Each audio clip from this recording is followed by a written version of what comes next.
சாதியை சொல்லி புறக்கணிக்கக்கூடிய வகையில தான் இந்த அந்த அந்த செய்தி இருந்தது.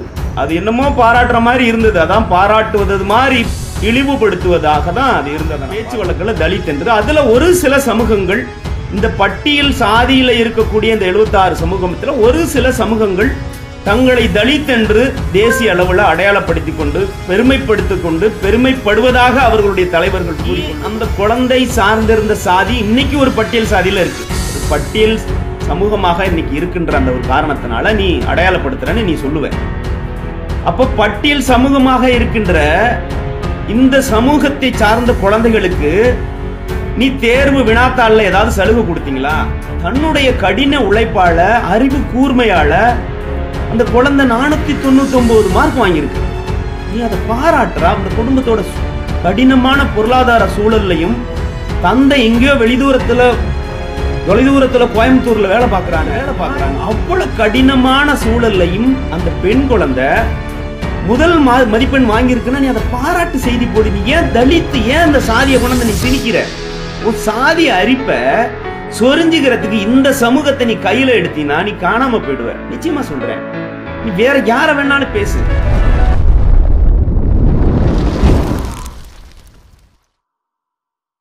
மூவேந்தர் மீடியா, பாண்டிய டிவி பல பொருளாதார சிக்கலுக்கு மத்தியில் தான் நம்ம இதை நடத்தி வந்துட்டு இருக்கோம். மூவேந்தர் மீடியாவோட வளர்ச்சிக்கு உங்களால் முடிஞ்ச நிதியுதவியை கொடுக்கணும்னு விருப்பப்படுற உறவுகள் கீழே உள்ள வங்கி கணக்கையும் ஜிபே நம்பர், ஃபோன்பே நம்பர் போட்டிருக்கேன். உங்களால் முடிஞ்ச நிதி உதவியை உதவுங்கன்றதை கேட்டுக்கிறேன். நன்றி. உறவுகள் அனைவருக்கும் என்னுடைய அன்பான வணக்கம். கபிலன் பேசுகிறேங்க. சில பேருடைய சாதி அரிப்பை நாம் எப்படி தான் அடக்கிறதுனே தெரியல. ரொம்ப வருத்தமாக தான் இருக்குது. நேற்றைக்கு தமிழ்நாடு முழுவதும்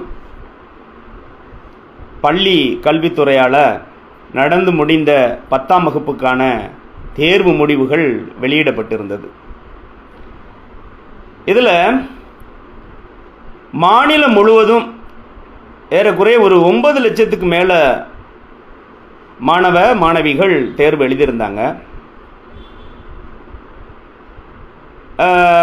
இதில் மாநிலத்திலேயே முதல் மதிப்பெண்களை 3 மாணவிகள் வாங்கியிருந்தாங்க. 3 மாணவிகள் முதல் மதிப்பெண்ணாக 500க்கு 499 மார்க் எடுத்திருந்தாங்க. அது ராமநாதபுரம் மாவட்டத்தில் ஒரு குழந்தை, திருநெல்வேலி மாவட்டத்தில் ஒரு குழந்தை, திண்டுக்கல் மாவட்டத்தில் ஒரு குழந்தை. 3 பெண் குழந்தைகள் 500க்கு 499 மார்க் எடுத்து வரலாற்று சாதனை புரிந்திருந்தார்கள். நம்ம எல்லாமே பாராட்டப்படக்கூடிய செய்தி தான். நம்ம பாராட்டணும். நம்ம சமூகத்தில் பெண் பிள்ளைகள் நல்லா படித்து முதல் மதிப்பெண்கள் வாங்குறத நம்ம பாராட்டணும். ஆனால் இதில் எல்லா தினசரி நாளிதழில் செய்தி போட்டிருந்தாங்க, படங்கள் போட்டிருந்தாங்க, பாராட்டு தெரிவிச்சிருந்தார்கள், புள்ளி விவரங்கள் தெரிவிச்சிருந்தாங்க. ஆனால் அந்த ஹிந்து ஆங்கில பத்திரிகை ராமநாதபுரம் மாவட்ட பதிப்பில் ஒரு செய்தி வருது, போட்டோவோட வருது. அந்த மாணவி, அந்த குழந்தை முதல் மதிப்பெண்ணை பெற்றிருக்கிறா. Belongs to Dalit community, Dalit caste அப்படின்னு வருது. கொட்டை எழுத்துல போடுறான், Dalit girl gets top marks இந்த ஸ்டேட் அப்படிங்கிற மாதிரி. இந்த மாணவியை அசிங்கப்படுத்தக்கூடிய வகையில், அவமானப்படுத்தக்கூடிய வகையில், இழிவுபடுத்தக்கூடிய வகையில், சாதியை சொல்லி புறக்கணிக்கக்கூடிய வகையில் தான் இந்த அந்த செய்தி இருந்தது. அது என்னமோ பாராட்டுற மாதிரி இருந்தது. அதான் பாராட்டுவது மாதிரி இழிவுபடுத்துவதாக தான் அது இருந்ததை நான் பார்க்குறேன். ரொம்ப வருத்தமாக, கோபமும் கொண்ட ஒரு வருத்தமும் இருந்தது. நம்ம என்னதான் பண்றதுன்னு எனக்கு புரியலங்க. நாங்க சத்தியமா சொல்றேன், என்னதான் பண்றதுன்னு. இவங்களுடைய சாதி அரிப்புக்கு நம்ம என்ன கொல்லிக்கட்டை இருக்கு இல்லையா, கொல்லிக்கட்டை எடுத்து அவங்க உட்கார இடத்துல வைக்கணும் போல. நம்ம அப்ப கூட அடங்க மாட்டாங்க போல. ரெண்டாவது, ஏன் நமக்கு இவ்வளோ கோபம் வருது அப்படின்னா, நிஜமாவே இந்த சமூகம், தேவேந்திர குல வேளாளர் சமூகம் ஒரு தலித் சமூகமா? முதல்ல தலித் என்ற ஒரு சமூகம் இருக்கா சட்டப்படி அப்படின்னு பார்த்தீங்கன்னா, சட்டத்தின் வாயிலாக அரசு ஆவணங்கள்ல அல்லது அரசு தலித் என்று யாரையும் ஆவணப்படி யாரையும் சொல்லலைங்க. பரவலா பேச்சு வழக்கில் தலித் என்று. அதுல ஒரு சில சமூகங்கள், இந்த பட்டியல் சாதியில இருக்கக்கூடிய இந்த 76 சமூகத்தில் ஒரு சில சமூகங்கள் தங்களை தலித் என்று தேசிய அளவில் அடையாளப்படுத்திக் கொண்டு பெருமைப்படுத்திக் கொண்டு பெருமைப்படுவதாக அவர்களுடைய தலைவர்கள் கூறிக்கொள்வதும், அவர்கள் மேடைகள்ல, அரசியல் இயக்கங்கள்ல, பத்திரிகை செய்திகள்ல, என்ன தொலைக்காட்சி பேட்டிகள்ல தலித் என்று தங்களை அடையாளப்படுத்தி பேசக்கூடிய ஒரு சமூகம் இருக்கு. நீ அவர்களை நீ வந்து அடையாளப்படுத்தி தலித் என்று நீ செய்தி போட்டுற அல்லது நீ அடையாளப்படுத்துறன்னா அவர்கள் பெருமை கொள்வார்கள். அதில் யாருக்குமே பிரச்சனை இல்லை. டே, இந்த சமூகங்கிறது வேற, அந்த சமூகங்கிறது வேற. நான் இங்க சாதி உயர்வு தாழ்வு பேசலைங்க, அது பேச வரல. ஆனால் இலக்கியத்தில் மல்லராகவும் பல்லராகவும் இன்று தேவேந்திர குல வேளாளராகவும் இருக்கக்கூடிய ஒரு சமூகத்துக்கு மிகப்பெரிய ஒரு வரலாறு இருக்குங்க, ஒரு பாரம்பரியம் இருக்கு. ஆதி பழந்தமிழராக இருந்த இந்த குடி மூவேந்தர் மரபு வழி பாண்டியர் வாரிசுகளாக வாழ்ந்த குடிங்க இது. we are not dalits actually. இது எத்தனை முறையில் எத்தனை வகையில தான் நம்ம சொல்லி புரிய வைக்கிறது. அந்த குழந்தை தேவேந்திர குல வேளாளர் சமுதாயத்தை சார்ந்த ஒரு பெண் குழந்தை. அந்த குழந்தைய நீ ஏன் சாதிய அடையாளத்தோட நீ அடையாளப்படுத்துற? இப்போ நான் என்ன கேட்கிறேன், நீ அந்த குழந்தை சார்ந்திருந்த சாதி இன்னைக்கு ஒரு பட்டியல் சாதியில இருக்கு, ஒரு பட்டியல் சமூகமாக இன்னைக்கு இருக்கின்ற அந்த ஒரு காரணத்தினால நீ அடையாளப்படுத்துறன்னு நீ சொல்லுவ. அப்போ பட்டியல் சமூகமாக இருக்கின்ற இந்த சமூகத்தை சார்ந்த குழந்தைகளுக்கு நீ தேர்வு வினாத்தாள்ல ஏதாவது சலுகை கொடுத்தீங்களா? இல்ல பாடங்கள்ல ஏதாவது சலுகை கொடுத்தீங்களா? இல்லை தேர்வு எழுதக்கூடிய அந்த மணித்துளிகள்ல டைம்ல நீங்க ஏதாவது அதிகப்படுத்தினீங்களா? என்ன சலுகை, என்ன முன்னுரிமை கொடுத்தீங்க? நீங்க தேர்வு கட்டணம் ஏதாவது இலவசமா கொடுத்தீங்களா? என்னடா பண்ணீங்க நீங்க? அந்த குழந்தை தன்னுடைய கடின உழைப்பால, அறிவு கூர்மையால அந்த குழந்தை 499 மார்க் வாங்கியிருக்கு. நீ அதை பாராட்டுறா? அந்த குடும்பத்தோட கடினமான பொருளாதார சூழல்லையும், தந்தை எங்கேயோ தொலைதூரத்தில் கோயம்புத்தூர்ல வேலை பார்க்குறாங்க, தாய் வந்து ஒரு கடையில் வேலை பார்க்குறாங்க. அவ்வளவு கடினமான சூழல்லையும் அந்த பெண் குழந்தை முதல் மதிப்பெண் வாங்கியிருக்குன்னா நீ அதை பாராட்டு செய்தி போடு. நீ ஏன் தலித்து, ஏன் அந்த சாதியை கொண்டு நீ திணிக்கிற? உன் சாதி அரிப்ப சொரிஞ்சுக்கிறதுக்கு இந்த சமூகத்தை நீ கையில எடுத்தீனா நீ காணாம போயிடுவ. நிச்சயமா சொல்றேன். நீ வேற யார வேணாலும் பேசு. நாங்கள் எல்லாம் ஆயுதத்தை கீழே போட்டுட்டு அறிவுபூர்வமாக என்ன அறிவுத்தளத்தில் இன்னைக்கு அரசியல் அதிகாரங்களை பெறணுங்கிறதுல தலைவர்கள் காட்டிய வழிகளில் இன்னைக்கு எல்லாருமே அமைதியா வந்து வாழ்ந்துகிட்டு இருக்கிறோம். அதுதான் உண்மை. எவ்வளவு வருத்தமா இருக்குங்க இது. இந்த சமூகம் என்ன சொல்லி எனக்கு புரிய வைக்கிறதே தெரியல. இந்த சமூகம் ஒரு மூவேந்தர் வழி பாண்டியர் மரபி, சேர சோழ பாண்டியர் மரபான ஒரு சமூகங்க இது. இதுல எத்தனை பேர் சொல்லுவாங்க நீங்க யோசிச்சு பாருங்க.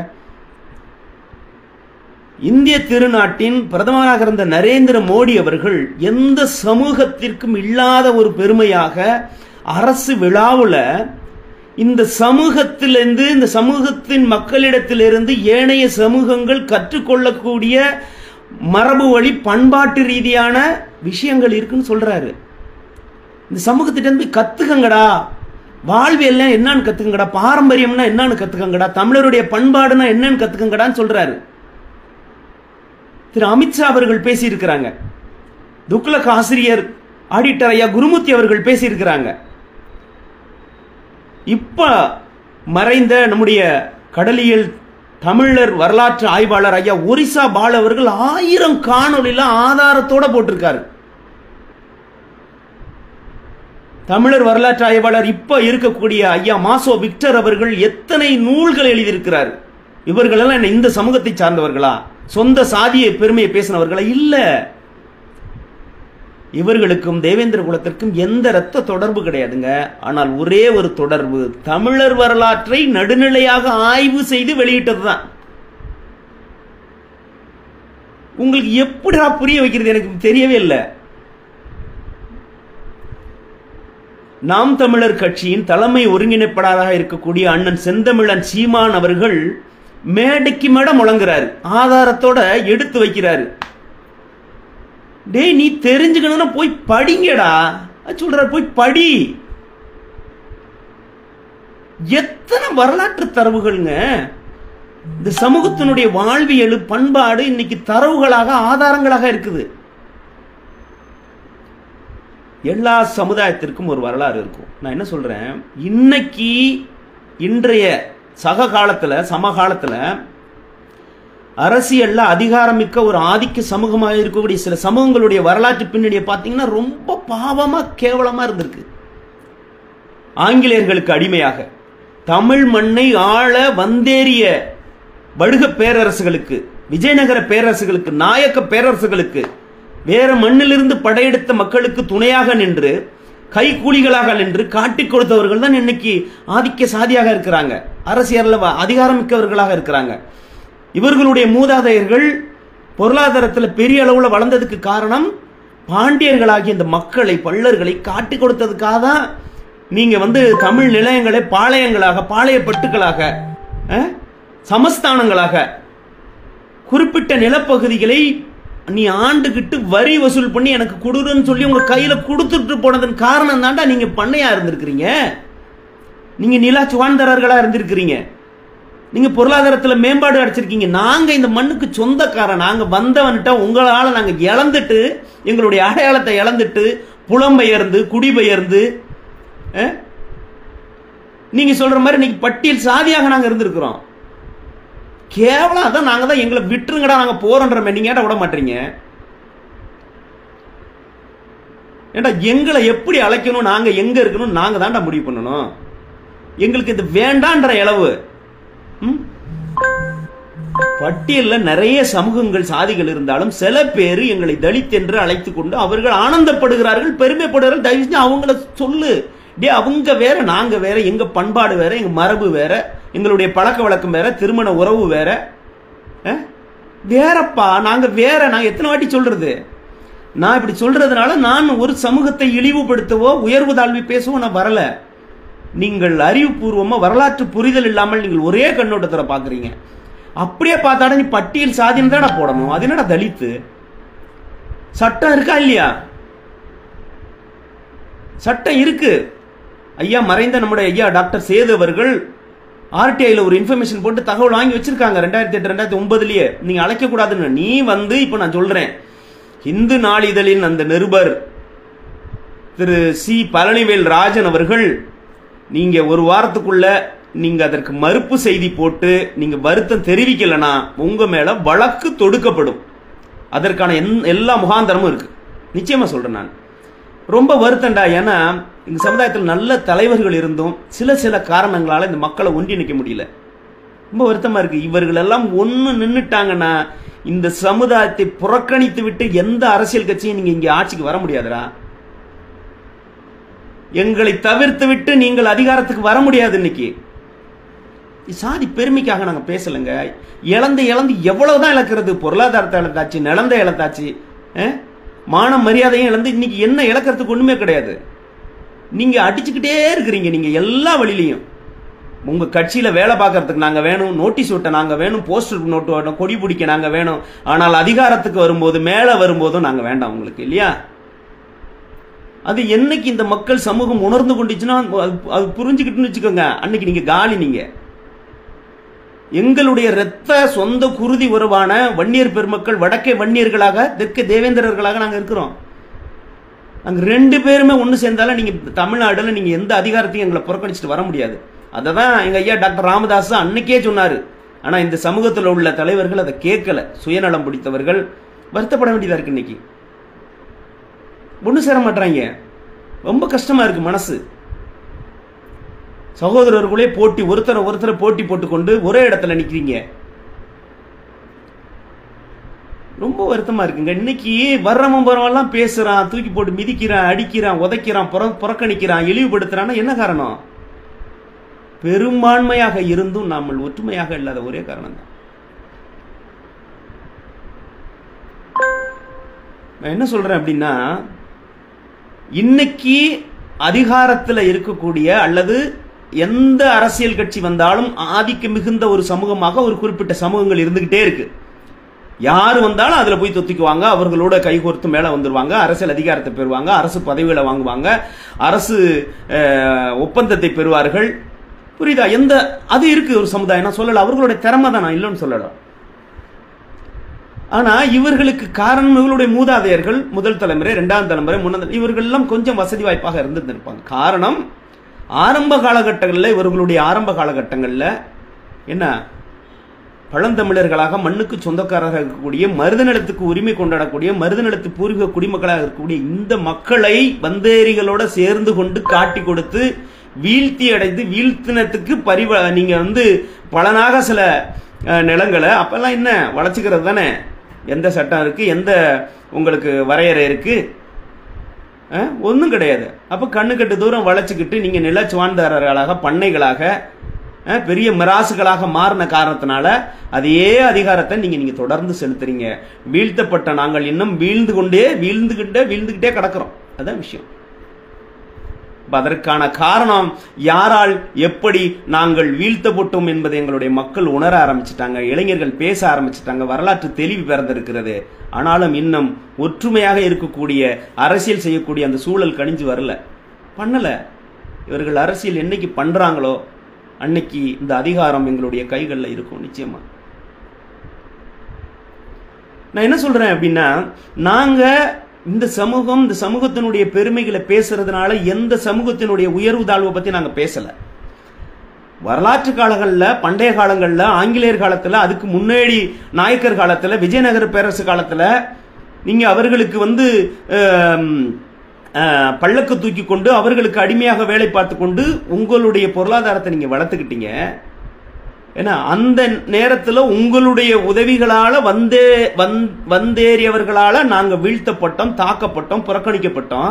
அதன் தொடர்ச்சியாக வந்த ஆங்கில பேரரசு எங்களை பட்டியல் இனமாக அறிவிச்சுட்டு போயிட்டான். அன்னைக்கு இதுல என்ன கிடைக்குது? இப்ப நான் என்ன கேட்கிறேன், நான் அதானே கேட்டேன், நான் நீ பட்டியல் சமூகம், தலித் சமூகம்னு போட்டிருக்கிய, நீ என்ன கொஸ்டின் பேப்பர் ஏதாவது அந்த கம்யூனிட்டியில 10 நீங்க 5 எழுதுனா போதும்னு கொடுத்தீங்களா? இல்ல அவங்க 3 மணி நேரம் எழுதின, 2.5 மணி நேரம் எழுதின தேர்வை இந்த பாப்பா நம்மளுடைய குழந்தை 1.5 மணி நேரம் எழுதுனா போதும்னு சொன்னீங்களா?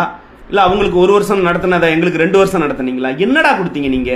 அதிகபட்சம் கேவலமான ஒரு இது என்னன்னா, கல்லூரிகளில் கிடைக்கக்கூடிய மேற்படிப்பு படிக்கிறதுக்கு இந்த விண்ணப்பத்துல பாதி காசு கொடுப்பான். புரியுதா? 500 ரூபா அப்ளிகேஷனா 250 ரூபா. இது ஒண்ணுதான் இருக்குது. இந்த பட்டியலில் இருக்கிறங்கிறதுக்கு காரணம் இது ஒண்ணுதான் இருக்கு. மிஞ்சி போனா நீ வளர்ந்து போனீங்கன்னா, ஏதாவது ஒரு கட்சியில போனீங்கன்னா உன்னை வேணும்னே வச்சிருப்பான். எங்காவது ரிசர்வ் தொகுதியில நிறுத்துறதுக்கு உன்னை 4 பேரை வச்சிருப்பான். ரிசர்வ் தொகுதியில நிறுத்துறதுக்கு உன்னை 4 பேர் வச்சிருப்பான். அந்த 4 ரிசர்வ் தொகுதியை உனக்கு கொடுத்துட்டு ஒரு 25-28 மாவட்டங்கள்ல இருக்கக்கூடிய தேவேந்திரர்களுடைய வாக்க எந்தவித பிரதிபலனும், எந்தவித ஒரு இதுவும் கொடுக்காம, முக்கியத்துவம் கொடுக்காம வாங்கிட்டு போயிடுவான். நீ அவன் பின்னாடியே நிக்க வேண்டியதான் கடைசி வரை. என்ன நல்லா யோசிச்சு பாருங்க. எனக்கு ரொம்ப இந்த குழந்தைய ஒண்ணும் மரியாத ஒரு குழந்தை தன்னுடைய அறிவு கூர்மையால ஒரு மாநிலத்துல முதல் மதிப்பெண் வாங்கி இருக்கிறா. நீ பாராட்டு அவளுடைய அந்த கடின சூழல்ல அவனுடைய புத்தி கூர்மைய, அவருடைய எதிர்காலம் என்ன சொல்றா, நான் மாவட்ட ஆட்சி தலைவராக, நான் IAS, அதான் UPSC எழுதி, பப்ளிக் சர்வீஸ் கமிஷன் எழுதி, நான் மாவட்ட கலெக்டராக நான் வருவேன், மாவட்ட ஆட்சித்தலைவராக மக்களுக்கு சேவை பண்ணுவேன்னு சொல்றா. எவ்வளவு பெரிய நோக்கம் இருக்கு. அதை நீ பாராட்டுறியா இல்லையா? ஏப்பா அந்த பிஞ்சு மனசுல போய் நீ தலித்துன்னு சொல்லி ஒரு முத்திரை கொடுக்கிறிய. அவள் தன்னுடைய புகைப்படம் செய்தித்தாள்ல வந்திருக்குங்கிறத பார்த்து பெருமைப்படுவதை விட அவள் தலித் என்று அடையாளப்படுத்தப்பட்டதை நினைச்சு நிச்சயமா கூனி குறுகிதான் போவா, வருத்தப்படுவா. நான் அடிச்ச போன் பண்ணினேன் அந்த பழனிவேல் ராஜன் என்ற அந்த நிருபருக்கு, எடுக்கல. வாட்ஸ்அப்ல இருந்து செய்தி எடுக்கல. நிறைய பேர் சொல்றாங்க எடுக்கல, திமிரா பேசுறாரு அப்படின்னு. என்னங்க இந்த சமூகத்துல எவ்வளவு தலைவர்கள், எவ்வளவு அமைப்புகள், எவ்வளவு பேர் இருக்கிறீங்க, என்னையா பண்றீங்க? எனக்கு ஒண்ணுமே புரியல. அந்த பகுதியில் இருப்பவர்கள், தமிழ்நாடு ஃபுல்லா இருக்கிறவர்கள், நீங்க தயவு செய்து அந்த நாளிதழுக்கு வழக்கறிஞராக இருந்தா நீங்க ஒரு நோட்டீஸ் அனுப்புங்க. அமைப்புகள் வச்சிருக்கிறவங்க 100-200 பேரை கூட்டிட்டு போயிட்டு பேசுங்க, ஒரு வார்னிங் கொடுங்க, ஒரு லெட்டர் இஷ்யூ பண்ணுங்க, இத்தனை நாளுக்குள்ள மன்னிப்பு கேளுன்னு சொல்லுங்க, மாற்று அறிக்கை வெளியிடுன்னு சொல்லுங்க, நீ இனிமே சொல்லாத போடாதரான்னு சொல்லுங்க. தயவு செய்து நீங்கள் எதிர்வினை ஆற்றுங்கள். நீங்க போய் அடிங்க உடைங்கன்னு நான் சொல்லல, வன்முறையை கையில் எடுங்கன்னு நான் சொல்லல, அநாகரிகமா பேசுங்கன்னு நான் சொல்லல. அறிவுபூர்வமா சட்டப்பூர்வமாக எதிர்வினை ஆற்றுங்கள். நீங்க குமிஞ்சுக்கிட்டே இருந்தீங்கன்னா உங்களை குட்டிக்கிட்டே தான் இருக்கான். பேசு. ஏன் என்ன அப்படி சொல்ற? என்ன ஆதாரம் இருக்கு? ஏன்னா தலித். என்ன தலித்துன்னு சொல்றதுக்கு என்ன? தேவேந்திரன தலித்துன்னு எதுக்கு சொல்ற நீ? நாங்கள் இந்திர வழி வந்து தேவேந்தர் மூவேந்தர் வழி வந்த பாண்டியர் வழி வந்த மரபு. எப்பா எத்தனை ஆதாரம் நான் நிறைய வாட்டி சொல்லியாச்சு. இதை உலக பிரசித்தி பெற்ற மதுரை மீனாட்சி அம்மன் கோவில் திருவிழா நடக்குது. தெப்பத் திருவிழாவில் முதல் மரியாதை மண்டகப்பொடி. தெப்பத்தை துவைக்க வைக்கக்கூடிய அந்த பாரம்பரியமும் முதல் மரியாதை யாருக்கு இருக்கு? அங்க உள்ள குடும்பமாருக்கு தானே இருக்கு. அங்க உள்ள குடும்ப ஒருத்தர் தானே வந்து துவைக்க வைக்கிறாரு. தாய் மீனாட்சி அவர்கள் நாற்று நடுவதற்காக பல்லருடைய வயலுக்கு தான் வராருங்க. மீனாட்சி அம்மா வர்றாளா இல்லையா? இந்த நிகழ்வு நடக்குது இல்லடா. இது பெரிய எந்த இழிவுபடுத்த அல்லது நீங்க சொன்ன மாதிரி ஒதுக்கப்பட்ட பிதுக்கப்பட்ட சமுதாயத்துக்கு இருக்கடாது. எத்தனை முறை நாங்க சொல்றது? 100 வாட்டி சொல்லியாச்சுறாத. நீங்க இன்னும் 100 வருஷம் போனாலும் இதை மாற்ற முடியாது. நீங்க இதுதான் வரலாற்று சான்றாக இருக்க. அங்க இருக்கிற கோவலன் பொட்டல் யாருடைய கட்டுப்பாட்டில் இருக்கு? யாரு, எந்த சமுதாயம் அந்த இடுகாட்டை பயன்படுத்துது? எங்காவது ஒரு இடுகாட்டுக்கு பூட்டு போட்டு நீங்க கேட்டு போட்டு பார்த்திருக்கீங்களா? அந்த சமுதாயத்தை அங்க போய் பாரு. கோவலன் பொட்டல்னு சொல்லிட்டு தேவேந்திர குல சமுதாயத்திற்கு பாத்தியப்பட்டதுன்னு ஒரு போர்டு வச்சே அந்த சுடுகாட்டை பூட்டி போட்டு வச்சிருக்கான். இந்த சமுதாயத்தான் பயன்படுத்த வேண்டும்னு இருக்கு. அந்த இடத்துல தான் சிலப்பதிகாரத்துல கோவலனை கொன்று புதைக்கப்பட்ட அந்த இடமாக சொல்லுகிறார்கள். அங்க இன்னும் ஒரு விளக்கறியுதுன்னு சொல்றாங்க. இதெல்லாம் இருக்கா? நீ வேணா போய் பாரு. அப்ப பாண்டியர்களுடைய மரபு வழியாக இருக்கக்கூடிய மக்களுடைய கட்டுப்பாட்டில் இருக்கக்கூடிய அந்த இடத்தை அன்னைக்கு பாண்டிய மன்னனாக இருக்கிற நெடுஞ்செழியன் அவர்கள் தவறான தீர்ப்பு சொன்னதுனால கோவலன் கொல்லப்பட்டானுங்கிறதுனால அங்க கொண்டு அவங்க வந்து புதைச்சிருக்கிறாங்க. அது இன்னைக்கு இந்த சமுதாயத்தின் கட்டுப்பாட்டில் இருக்கா இல்லையா? நீ வேற எந்த சமுதாயம் மதுரையில் நீ ஆண்ட பரம்பரை அது போய் நீ சொந்தம் கொண்டாட பார்ப்போம். புரியுதா இல்லையா? இதெல்லாம் 100 காணொலியில் நம்ம சொல்லியாச்சுங்க. நான் சொன்ன மாதிரி மேலே சொன்னவர்கள் வந்து ஐயா ஒரிசா பால அவர்கள்கிட்ட இருக்கட்டும், அண்ணன் செந்தில் மல்லராக இருக்கட்டும், அண்ணன் செந்தமிழன் சீமானாக இருக்கட்டும், ஐயா மாசோ விக்டராக இருக்கட்டும், எத்தனை பேர் வரலாற்று அறிவுபூர்வமா ஐயா குருசாமி சித்தராக இருக்கட்டும், எவ்வளவு பேர் இதெல்லாம் பேசி பேசி எழுதி அழுத்து போச்சு எங்களுக்கு. ஒருத்தனுக்கு அதில் வாங்கல. ஏன்னா உங்களுடைய சாதி பார்வை புத்தி, உங்களுடைய சாதி அரிப்புக்கு அது வந்து உங்களுக்கு கண்ணு தெரியாது. ஏன் கோயம்புத்தூர்ல பட்டீஸ்வரத்துல சிவனும் பார்வதியும் வந்து நாற்று நடுவதற்கு மல்லனும் மல்லத்தியாக மல்லருடைய வயல்ல இறங்கி மல்லனும் மல்லத்தியாக நடவு செய்கின்ற ஒரு நிகழ்வு நடக்குதா இல்லையா? வரலாற்று சான்று எவ்வளவு வருஷமா நடக்குது? 300 வருஷத்துக்கு மேல நடக்குதுன்றான். என்னங்கடா பழனில இந்த சமுதாயத்திற்கு சொந்தமாக மடம் இருக்கிறது. அரசு ஆவணங்கள்ல நான் போய் பார்த்தேன், செக் பண்ணேன். அங்க மடம் கட்டுவதற்கு முயற்சி செய்தேன். அங்க தமிழ்நாடு மின்சார வாரியத்தினுடைய அந்த ஆவணத்துல இருக்கு, பள்ளர் மடம்னு இருக்கு. நான் போய் என் கைப்பட நான் வாங்கி பார்த்துட்டு வந்தேன். இன்னும் அந்த இடம் இருக்கு. இன்னைக்கு இந்த பழைய மடத்தை இடிச்சிட்டு புது மடம் கட்டுவதற்கான முயற்சி பண்றோம். அது ஒன்றும் நடக்கல. இருக்க கண்கூட எந்த ஒடுக்கப்பட்ட நீங்க தாழ்த்தப்பட்ட தலித்துக்கு இந்த மாதிரி இருக்கு?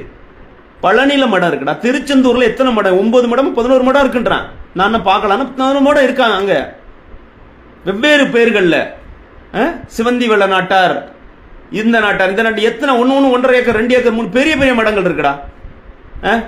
இந்த சமுதாயத்தை சார்ந்தவர்கள் எத்தனை பிரிவு இன்னைக்கு இருக்கு. இதை போய் அங்கிருந்து தங்கி முருகனை வழிபட்டுவதற்கு அந்த காலத்திலேயும் பாட்டன் பூட்டேன் மடம் கட்டி வச்சிருக்கான் இந்த சமுதாயத்தை சார்ந்தவன். எந்த சமுதாயத்துக்கடா இருக்கு இது மாதிரி? என்ன எதுக்கடா நீங்க தலித்துலையும் இதுலையும் ஷெட்யூல்டு காஸ்ட்லையும் கொண்டு சேர்க்கிறீங்க? நாங்கள் கொடுத்து வாழ்ந்த பரம்பரைடா. நாங்க எங்களை தேடி வந்தவருக்கு அதுதான் பட்டயத்தில் இருக்க, பழனி பட்டயத்தில் இருக்கு. தானம் பண்றது இருக்கு. இந்த தானங்கள் எப்ப இருந்து இருக்கான்? இந்த மண்ணும் மழையும் காடு இது இருக்கிற வரை இருக்குன்னு போட்டிருக்கானே. பட்டயம் பண்ணி வச்சிருக்கான். சாமி கும்பிடுற வரவன திருவிழாவுக்கு வரவனை தங்கிட்டு போட்டு அவனுக்கு சோறு கொடு, நீராரம் கொடு, உப்பு மிளகா கொடுன்னு எழுதி வச்சுட்டு போயிருக்கான். காஞ்சிபுரத்தில் ஏகாம்பரேஸ்வரர் கோயிலில் பள்ளர்களுக்கு ஒரு தனி மடம் இருக்கு, முதல் மரியாதை இருக்கு. அங்க வரலாற்று ஆவணங்கள்ல பெரிய புராணத்துல இருக்கு. ஆவணமா இருக்கா இல்லையா? அங்க வாழ்ந்த மன்னர் அவருடைய அந்த அரண்மனைக்கு எதிர்த்தாப்புல இருக்கக்கூடிய பிராமணர்கள் வீதிக்கு நேர் எதிர் வீதி பள்ளர் வீதி என்று இருந்ததா சொல்றாங்களே. ஆவணங்கள் இருக்க, வரலாற்று தரவுகள் இருக்க. எத்தனை கோயில்கள்ல முதல் மரியாதையும் பரிவட்டங்களும் தேரை இழுத்து தேர் திருவிழாவை தொடங்கி வைக்கக்கூடிய ஒரு நிகழ்வை இந்த தேவேந்திரன் தான் செய்யறான். எந்த சமூகத்திற்கு நாடாளுமன்றத்தில் அவர்களுடைய வரலாற்றை பதிவு செய்த நிகழ்வு நடந்திருக்கு நீங்க சொல்லுங்க பாப்பா. தேவேந்திரன் தொட்டாதான் தேர் ஓடுன்னு சொல்லி ஒரு ஹரியானா எம்பி பேசினாங்களா இல்லையா? வரலாற்று ஆதாரம் இன்னைக்கு பார்லிமெண்ட் ரெக்கார்ட்ல இருக்கு தம்பி. நீ எப்ப போனாலும் அதை மாற்ற முடியாது. புரியுதா இல்லையா?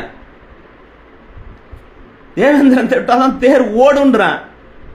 ஆவணமா இருக்கு, நடந்துகிட்டு இருக்கு. இன்னைக்கு சில இடங்கள்ல அங்க இருக்கிற சமுதாய மக்கள் ஒன்று இல்லாம, அங்க இருக்கிற அமைப்புகள் ஒன்று இல்லாம, தலைவர்கள் ஒன்று இல்லாம விட்டு கொடுக்கிற சூழல் வந்து போச்சு. இன்னைக்கு ஸ்ரீரங்கத்துல மல்லர்கள் தேவேந்திரர்களுக்கு துளசி மடம் ஒரு மடம் இருக்கு. அந்த மடத்தையே வேற சமுதாயங்கள் இன்னைக்கு வந்து ஆக்கிரமிச்சுக்கிட்டான். ஒரு அதிகாரத்தில் இருக்கக்கூடிய அந்த தலைவனுக்கு சொந்தமான சாதி, அவர்களுக்கு உறவா இருக்கக்கூடிய சாதி, அவர்களை சார்ந்த சமூகம் அதை ஆக்கிரமிச்சிருக்கு. துளசி மடம் ஸ்ரீரங்கத்துல எத்தனை கோயில்ல நாங்க ஒவ்வொரு வாட்டி சொல்லிட்டே இருக்கிறோம். தம்பி தினேஷ் மல்லர் எவ்வளவு வீடியோ எடுத்து போடுறாரு. தயவு செஞ்சு இதெல்லாம் நம்ம உண்மையா எனக்கு ரொம்ப வருத்தம் தான். எத்தனை அமைப்புகள் நீங்க அரசியல் நிலைப்பாடு, நீங்க வேறு வேறு எதிரெதிர் கூட்டணியில எல்லாம் நீங்க அதெல்லாம் ஒரு பக்கம் போனாலும் கூட ஒரு நம்ம சமுதாயத்தை பத்தி ஒருத்தன் இழிவா பேசுறான், ஒருத்தன் தாழ்த்தி பேசுறான், இழிவுபடுத்துறான், புறக்கணிக்க செய்யறான் அப்படின்னா தயவு செஞ்சு நீங்க குரல் கொடுங்க. அது தெரிஞ்சவன், தெரியாதவன், வேண்டியவன், இல்ல வேற கட்சியில இருக்கான், அமைப்புல இருக்கான், நம்ம அமைப்புல இல்ல, அந்த அரசியல் கட்சியில இருக்கான், அந்த தலைவருக்கு வேண்டியப்பட்டவன், இதெல்லாம் பார்க்காதீங்க தயவு செஞ்சு. இதெல்லாம் உண்மையான சமயம் வெறுத்து போய் தான் நான் கொஞ்ச நாள் இதெல்லாம் எதுவும் பேசாம இருந்தேன். ஒரு குழந்தை பாப்பா, சின்ன பாப்பா, 10வது படிக்கிற பாப்பா குழந்தை, அது மனசுல நீ ஒரு தாழ்த்தப்பட்ட ஜாதி, நீ பிதுக்கப்பட்ட ஜாதி, தலித்து அப்படின்னு நீ எதுக்கு கொண்டு பதிய வைக்கிற? என்ன சொல்ல வர நீ? அப்போ என்னங்கடா சொல்ல வரீங்க நீங்க? கடின உழைப்பு நல்ல மதிப்பெண் பெற்றிருக்க எதிர்காலத்தில் அதில் நான் வீடியோ பார்த்தேன். தலைவர் அண்ணாமலை அவர்கள் அந்த குழந்தையிடம் பேசுறாங்க, வாழ்த்து தெரிவிக்கிறாங்க. அந்த மாதிரியான நிகழ்வு நல்லா பேசுங்க, அப்ரிஷியேட் பண்ணுங்க, உழைப்பை பாராட்டுங்க. உங்களோட கோல் இப்படி வை, உன்னோட நோக்கம் இதுவாக இருக்கட்டும், நீ அதுக்கு இப்படியெல்லாம் தயார் பண்ணணும், இப்படியெல்லாம் படிக்கணும் அப்படி சொல்லி அந்த குழந்தைக்கு நீங்க கையை பிடிச்சி மேலே கொண்டு வரதுக்கு பாருங்கடா. நாங்குநேரியில பண்ணீங்களடா எப்பா சாமி, அந்த பையன் கூட நல்ல மார்க் எடுத்து இன்னைக்கு தேர்ச்சி பெற்றிருக்கிறான். செய்தி வந்தப்போ, தகவல் வந்தப்போலாம் நான் ரொம்ப ஆனந்த கண்ணீர் படித்தேன். ஏன்னா எவ்வளவு பெரிய ஒரு அந்த கொடூரத்தை எதிர்த்து அந்த நாங்குநேரி பையன் 10+2 பாஸ் பண்ணியிருக்கான். அது எவ்வளவு சாதி வெறியர்கள் அவனை போய் அடிச்சு, வீட்டில் போய் அடிச்சு அவங்க தாத்தா அவன் இறந்து போயிட்டார். எவ்வளவு ஒரு சாதி வெறி கொண்ட தாக்குதல் அது. இதெல்லாம் இந்நேரம் வேற ஒரு சமூகத்தில் நடந்திருந்தா விட்டுருப்பாங்களா? நான் அதான் தம்பி கிட்ட பேசின ஒருத்தர் சொல்லும் போது சொன்னார், அவன் மன்னிப்பு கோரல, மறுப்பு செய்தி போடலன்னா அவன் மேல நம்ம வழக்கு போடுறதுக்கான எல்லா முகாந்திரமும் இருக்கு. நம்ம சமூகத்தில் நிறைய வழக்கறிஞர்கள் இருக்கிறீங்க. நீங்க மதுரை நீங்க ஹைகோர்ட்ல நிறைய வழக்கறிஞர்கள் இருக்கிறாங்க. தயவு செஞ்சு எல்லாரும் உங்களோட லெட்டர் பேட்ல ஒரு நோட்டீஸ் அனுப்புங்கப்பா. 10 ரூபா 50 ரூபா செலவாகுமா? ஒரு 100 நோட்டீஸ் அவன் ஆபீஸ்க்கு போய் கதவை தட்டுட்டுமே, ரிஜிஸ்டர் போட்டு டெலிவரி ஆகட்டுமே, கொரியர் டெலிவரி ஆகட்டுமே, ஒரு 100 நோட்டீஸ் அனுப்புங்களேன். இப்ப என்னப்போ நான் இன்னாரு நான் இந்த சமூகத்தை சார்ந்தவன், இந்த மாதிரி இழிவுபடுத்திருக்க இந்த பாப்பாவை, இந்த குழந்தைல நீ பண்ணக்கூடாதுன்னு சட்டம் இருக்குப்பா. சட்டப்படி நீ பட்டியல் சமூகத்தில் தலித் என்றும் தாழ்த்தப்பட்டவர் என்றும் ஒடுக்கப்பட்டவர் என்றும் அழைக்க கூடாது. இருந்தால் அது உங்களுக்கு வன்கொடுமை சட்டத்தில் வழக்கு பதிவு செய்யலாங்கிற ரூல் இருக்கு. தயவு செய்து உங்களுடைய நண்பர்கள், அமைப்பின் இயக்கத்தின் தலைவராக இருக்கக்கூடிய தலைவர்கள்ட்ட நீங்க பேசுங்க. எல்லாரும் சின்ன சின்ன அமைப்பு, எத்தனை அமைப்பு, 200 அமைப்பு வச்சிருக்கீங்களா? எல்லாரும் அனுப்புங்கப்பா. 200 கவர் போட்டுப்பாங்க, போட்டு நான் தான் இப்போ தம்பி மதுரை கோர்ட்டில் உள்ள அவர்கிட்ட சொன்னேன் நான். ஓகே, நம்ம அவன் மறுப்பு போடலை, மன்னிப்பு கோரல, நம்ம ஒரு வக்கீல் நோட்டீஸ் விடுவோம் நேரடியா. போன் எடுக்கல. தயவு செஞ்சு உங்களை வணங்கி நான் கேட்டுக்கிறேன், சின்ன சின்ன விஷயங்கள் எல்லாம் கடந்து ஒரு சமூகமாக இது சமூகத்தில் இந்த எப்படி சொல்றது, இப்போ சமகாலத்தில் ஒவ்வொரு சமூகத்துக்கும் ஒரு வரலாறு, பின்னணிகள், புனைவுகள் எல்லாம் பேசுறாங்க. நமக்கு அப்படி கிடையாப்பா. உண்மையாக இருந்த நிகழ்வு, உண்மையாக நடந்த நிகழ்வு, உன்னுடைய மூதாதையர், பாட்டன், பூட்டன் பெருமையா, மன்னரா, அதிகாரத்தில் இந்த மண்ணை ஆண்டு இருக்கிறான். அது நீ சமூகத்தினுடைய சூழல், கடந்த காலங்கள் இங்கே இருந்த தமிழ் குடிகளே நமக்கு எதிராக நின்னது, வந்தவர்களுக்கு ஆதரவா, இன்னைக்கு அப்படிதான் இருக்கு. என்னன்னா எனக்கு பெரிய ஒரு கொடுமை என்னன்னா, நான் அதை வந்து சிரிக்க முடியல என்னால. யாரால நாம இந்த மண்ணை இழந்தோம், இந்த நாட்டை இழந்தோம், அதிகாரத்தை இழந்தோம், இங்க வந்து இவ்வளவு ஒரு இழிவு நிலைக்கு நம்ம மாற்றப்பட்டிருக்கிறோமே, அவனுடைய மூதாதையருடைய பிறந்த நாள, அவன் குடியேற்ற நிகழ்வு, அவன் ஆண்ட, அவனுடைய தாத்தம் பூட்ட ஆண்ட அந்த நிகழ்வை இங்க கொண்டாடுறான் தமிழ் மண்ணுல. எப்படி முடியுது யோசிச்சு பாருங்க. நம்மளை வீழ்த்தியவன், நம்ம கிட்ட இருந்து மண்ணையும் பொருளையும் அதிகாரத்தின் புடுங்கியவன், அவனுடைய வாரிசு அவனுடைய மூதாதையரோட சிலையை வச்சு இன்னைக்கு அவனுக்கு 250வது 230வது 260வதுன்னு இன்னைக்கு நினைவு நாள் கொண்டாடுறாங்க. மணிமண்டபம் கட்டுறான். பேச முடியுது அவனை பத்தி, அவனுடைய வரலாற்றை பெருமையா பேச முடியுது தமிழ்நாட்டில். தமிழை வீழ்த்தியவர்கள், தமிழ் மன்னர்களை வீழ்த்தியவர்கள், தமிழ் நிலத்தை ஆக்கிரமித்தவர்கள் இந்த மண்ணிலே இருந்துகிட்டு அவர்களுடைய பெருமைகளை பேச முடியுது, அவர்களுக்கு விழா எடுக்க முடியுதுன்னா அப்ப நாம எவ்வளவு ஒரு எப்படி சொல்றது, நான் தமிழர்களுக்கிட்டே உள்ள அந்த இது வந்தாரை வாழ வைக்கும் தமிழகங்கிற மாதிரி வந்தவர்கள் தான் வாழ்றாங்க இங்க. இந்த மண்ணுக்கு சொந்தக்காரராக, இந்த நிலத்துக்கு சொந்தக்காரராக, மூவேந்தரன் வாரிசுகளாக இருக்கக்கூடிய தமிழ் சாதிகள், தமிழ் குடிமக்கள் யாரும் இல்லை. யாரும் நல்லா வாழலை. அதான் விஷயம். எல்லாத்தையும் ஏதோ ஒரு பட்டியலில் கொண்டாந்து, எல்லா சாதியும் பட்டியல் சாதி தான், எல்லாத்தையும் கொண்டே அமுக்கி வச்சுட்டாங்க. புரியுதா? 10% இல்லைங்க, 8% கூட இல்லாத சமூகங்கள் தான் இன்னைக்கு அதிகாரத்தை நுகர்ந்து கொண்டு இருக்கிறது 60-70 வருஷமா. நீங்க எல்லாம் யோசிச்சு பாருங்க. நல்லா மொத்தமா கூட்டினீங்கன்னா ஒரு 30,000 பேர் கூட இருக்க மாட்டான். மொத்தமா கூட்டினீங்கன்னா. ஆனா வந்து அதிகாரத்தில் இருக்கான்.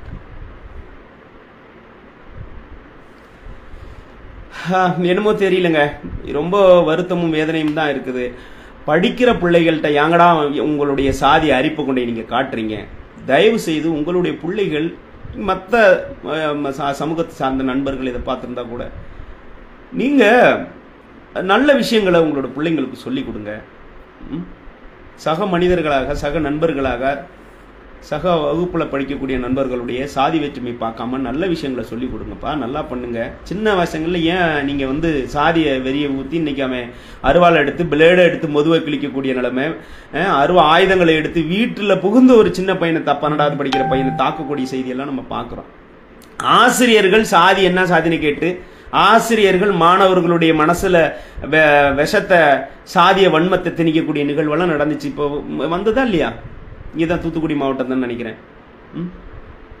அதையெல்லாம் இல்லாம ஒரு நல்ல வளர்ந்து வரும் சமுதாயத்திற்கு நல்ல பழக்க வழக்கங்களை நாம வந்து உண்மையாவே ஒரு மனிதன் தான் பெறக்கூடிய அந்த கல்வி உண்மையான சிறந்த கல்வி அப்படின்னு எதுன்னு சொன்னா, தன்னுடைய பிறப்பின் வழியில, பிறப்பின் மூலமாக ஒருவன் மற்றவனை விட எந்த விதத்திலையும் இழிவு கிடையாது. அப்ப பிறப்பின் வழியில நான் யாரை விடையும் இழிவு கிடையாது, நான் எல்லாரை விட உயர்ந்தவன் தான், நானும் உயர்ந்தவன் தான் அப்படிங்கிறது பிறப்பின் அடிப்படையில இழிவு தாழ்வு, உயர்வு தாழ்வு கற்பிக்க கூடாது. அதை எவன் ஒருத்தன் நம்புறானோ, எவன் ஒருத்தன் பின்பற்றுறானோ அவன் தான் சிறந்த கல்விமான், சிறந்த கல்வி அறிவை அடைந்தவன் நம்ம சொல்லலாம். பாக்கி ஒன்றும் தெரியல. பொருளாதாரத்துல நீ மேல கீழே இருக்கலாம், ஏன்னா வசதி வாய்ப்புள்ள மேல கீழே இருக்கலாம், அதிகாரத்துல மேல கீழே இருக்கலாம், உயர்ந்த பதவிக்கு போகலாம் ஒருத்தர், அதெல்லாம் ஓகே. அவனோட தனிப்பட்ட திறமையின் அடிப்படையில் போகலாம். பிறப்பின் அடிப்படையில் உயர்வு தாழ்வு கற்பிப்பது என்பது ஒரு மடத்தனம் என்பதை நம்ம புரிஞ்சுக்கணும். அதனால இந்து நாளிதழ் ராமநாதபுரம் மாவட்ட அந்த நிருபராக இருக்கக்கூடிய திரு சி பழனிவேல் ராஜன் அவர்கள் ஒரு வாரம் 10 நாளுக்குள்ள மறுப்பு செய்தி வருத்தம் தெரிவிக்கலன்னா, தேவேந்திரகுல வேளாளர் சமுதாயத்தை சார்ந்த நம்முடைய உறவுகள் அவருக்கு எதிர்வினையாற்றுங்கள். வழக்கறிஞரை வந்து நோட்டீஸ் அனுப்புங்க, கேஸ் போடுங்க, காவல்துறையில் ஆன்லைனில் கம்ப்ளைண்ட் பண்ணுங்க, நேராக போய் கம்ப்ளைண்ட் பண்ணுங்க. நம்மளுடைய சக தமிழ் குடிகளும் நீங்கள் எல்லாம் இதற்கு ஆதரவு தெரிவிக்கணும். நீங்களும் அவரை தொலைபேசியில் அழைச்சி முடிஞ்சா அவருக்கு நீங்க அவரை கூப்பிட்டு கண்டிக்கக்கூடிய வேலையை நீங்க பண்ணுங்க. ஏன்னா நிச்சயமாக இது போன்ற ஒரு நிகழ்வு திரும்ப நம்ம மண்ணில் நடக்கக்கூடாதுன்னு கேட்டுக்கிட்டு அனைவருக்கும் நன்றி, வணக்கம். மேலும் இது போன்ற வீடியோக்களை உடனுக்குடன் தெரிந்து கொள்ள நம்ம மூவேந்தர் மீடியா சேனலை சப்ஸ்கிரைப் பண்ணுங்க. மறக்காம பக்கத்தில் இருக்கிற பெல் பட்டனை கிளிக் பண்ணி ஆல்ங்கிற ஆப்ஷனை சேர்த்து கிளிக் பண்ணிக்கோங்க. அப்பதான் உங்களுக்கு செய்திகள் உடனுக்குடன் வந்து சேரும். நன்றி.